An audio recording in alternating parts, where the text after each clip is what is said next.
गांधी को press meet vote चोरी प्रसंग में राहुल सांबादिक सम्मेलन आयोजन कर भोट चोरी होता राहुल अभियोग कर भोटर लिस्ट रु ना काटी दि जाइछि। कांग्रेस विजयी आसन को टार्गेट करा जाइछि।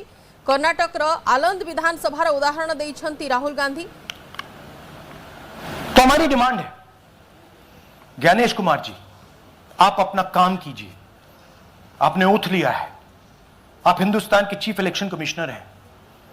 आपसे कर्नाटक की सीआईडी सबूत मांग रही है। आप कर्नाटक की सीआईडी को यह सबूत 1 सप्ताह के अंदर दे दीजिए, नहीं तो पूरा हिंदुस्तान के सारे युवा इस बात को एक्सेप्ट करेंगे कि आप हिंदुस्तान के कॉन्स्टिट्यूशन, हिंदुस्तान के संविधान की हत्या में शामिल हो, हिंदुस्तान के संविधान की रक्षा नहीं कर रहे हो और वोट चोरों की आप मदद कर रहे हो।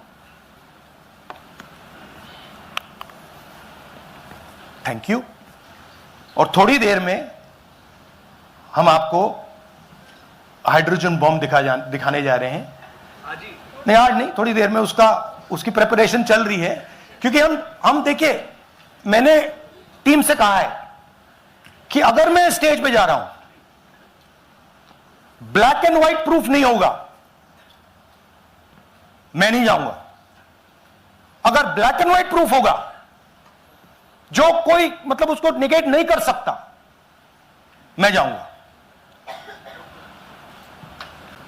मैं देश के कॉन्स्टिट्यूशन की रक्षा कर रहा हूं, संविधान की रक्षा कर रहा हूं, मैं लोकतंत्र की रक्षा कर रहा हूं और मैं सच्चाई आपके सामने रख रहा हूं। बहुत बहुत धन्यवाद, नमस्कार, जय हिंद। सर 3 सवाल। पीटीआई से संजीव चोपड़ा। या राहुल जी, दिस साइड। या राहुल जी इधर। हाँ, कहाँ है? To your right. हाँ, हेलो राहुल जी, आज आपने नया खुलासा किया है कि कैसे वोट चोरी हो रही है। आपने पहले भी महादेवपुरा के बारे में बताया कि कैसे एडिशंस हो रही हैं, अब आपने बताया कैसे डिलीशंस हो रही हैं। लेकिन देखने में ये आ रहा है कि इलेक्शन कमीशन इस पे कोई एक्शन नहीं ले रहा और आगे चल के वो तैयारी कर रहे हैं पूरे देश में एसआईआर लाने की। तो आप इस मुहिम को आगे कहां तक ले जाएंगे और एसआईआर के बारे में क्या करने वाले हैं? देखिए, हम आपके सामने क्रिमिनलिटी रख रहे हैं। हमारा काम आपके सामने सच्चाई रखने का है और हम रख रहे हैं। हिंदुस्तान में दूसरे इंस्टीट्यूशंस भी हैं, सिर्फ इलेक्शन कमीशन नहीं है, लीगल सिस्टम है, उनको भी इन चीजों को देखना चाहिए। यहां पे हम चीफ इलेक्शन कमिश्नर के बारे में ब्लैक एंड व्हाइट कह रहे हैं। आपने कहा कि हमने एडिशन डिलीशन दिखाया। पहले प्रेजेंटेशन में मैंने एडिशन दिखाया था, अब हमने डिलीशन दिखाया है, मगर हमने एक और चीज जोड़ दी है। एडिशन और डिलीशन का सिस्टम, उसका स्ट्रक्चर, उसका तरीका, और हमने यह दिखाया है कि जो डिलीट कर रहा है, जो ऐड कर रहा है, महाराष्ट्र में, कर्नाटक में, यूपी में, वो एक ही आदमी है, एक ही फोर्स है। हमने आपको वो एड्रेसेस दिखाए। Same system is being used in Maharashtra, is being used in Karnataka, is being used in Uttar Pradesh, is being used in Haryana. Same people are doing it. ANI से Siddharth, ANI. Sir this side sir. हाँ sir, on your left sir. हाँ, on your left, this side sir, on your left. Sir मेरा आपसे सवाल ये है कि जब आप कह रहे हैं कि ज्ञानेश कुमार जो चीफ इलेक्शन कमिश्नर है, उन्हें पता है ये कौन कर रहा है। हाँ। और ये पॉलिटिकल फायदा जरूर किसी को हो रहा है। आप कह रहे हैं कांग्रेस के बूथ के ऊपर ही हाँ। सारे वोट्स डिलीट किए जा रहे हैं।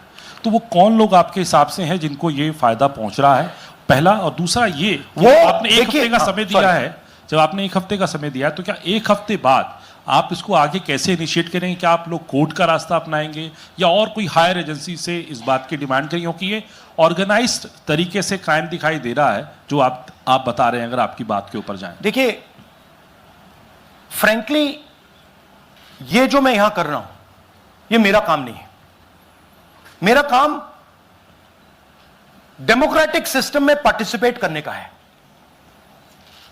मेरा काम डेमोक्रेटिक सिस्टम की रक्षा करने का नहीं है, वो काम हिंदुस्तान के इंस्टीट्यूशंस का है।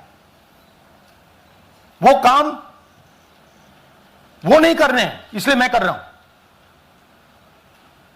अब मैं आपको यह कह सकता हूं कि हमने आपको 2 बार सबूत दिखाया है,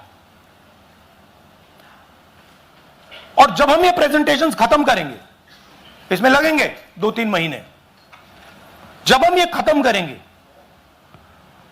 आपके माइंड में कोई डाउट नहीं होगा कि हिंदुस्तान में state after state, Lok Sabha after Lok Sabha चोरी हो रही है। पूर्व बिहार रे भोट